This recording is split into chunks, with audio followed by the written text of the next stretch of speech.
Welcome to this YouTube channel. So today I'm going to be sharing with you something explicit, how to receive burdens from God. Now, as much as possible, one of the major things that helps men build a consistent prayer life, one of the major things that help men become consistent in prayer is burdens. How does, like somebody asked me, how does the Spirit help us to pray? I said the Spirit helps us to pray by giving us burdens that will keep us long enough in prayer.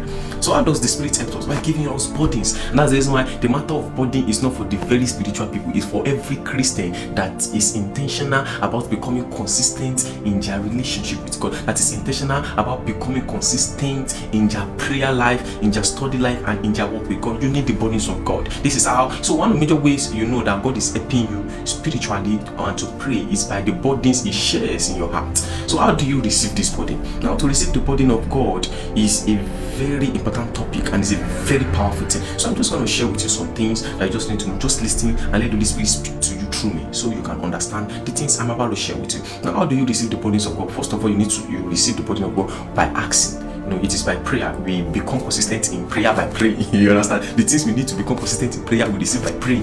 There is no way the score of prayer is in praying.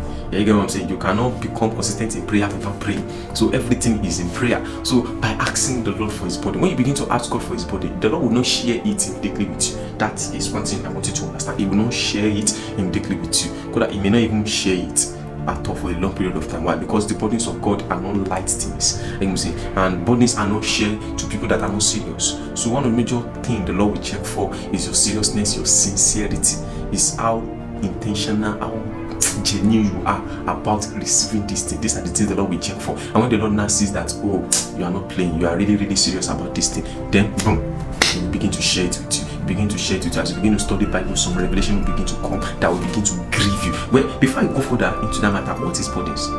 What are burdens? Burdens are concerns, and the things that cause you pain, the things that cause you to grieve, the things that the things that bring sorrow. Let me use that word, sorrow, unto you. Yes, the things that cause you to cry. These are the things we call burden. The things bothering you.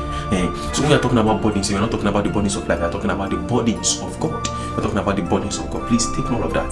Take note of that. So before God begins to share things that bothers Him with you, you need to ask. Secondly, you need to be close with Him. There are some things I cannot share with you currently, right now, because we are not close enough. I'm saying the things you share with me and I share with you is based on closure and trust. So for the Lord to give you burden, you have to be close enough. He has to trust you. You have to have a relationship. I mean, the kind of burden God will share with you is dependent on your relationship with Him. How close and intimate are you with God for God to be sharing the things that is bothering Him at the moment with you? You are not serious and you want God to be sharing deep things with you. How about now? You have to be serious with yourself. So you have to be intimate with Him. You have to build a close relationship. All this blue bala Christianity that you're doing has to stop. You have to build a close relationship with God. And this is the second way you can, even without asking. The moment you are becoming close to God, I'm telling you, God will begin to share it without you asking, because He believed that now you are His best friend. You see what God said about Abraham? He called Abraham His friend, and the Lord could easily go to Abraham and share the burden of Sodom and Gomorrah to him, because He knows that Abraham will pray. Obviously, God does not really want to destroy the place. God still want to find righteous men. And when Abraham began to intercede, we can see that even God was trying to consider. Why? Because He does not want the downfall and the destruction of any kind of man. And God was trying to find a man that will stand in the gap, and He shared His burden with Abraham. And thank God, Abraham too is not a joke. Abraham took the matter up in prayer and began to pray. And he began to pray. He began to pray. He began to pray. He began to pray. And and we know this story. So as much as possible, God has to trust you. You have to be close with Him. You have to ask sometimes that God share with me, so that you can have a reason to pray, so you can have a reason to stay long in prayer, so that your prayer life will not just be based on you have to be praying every day, every morning. No. You need to ask God burdens so that you can have daily reasons to pray. You can have daily reasons to stay with God.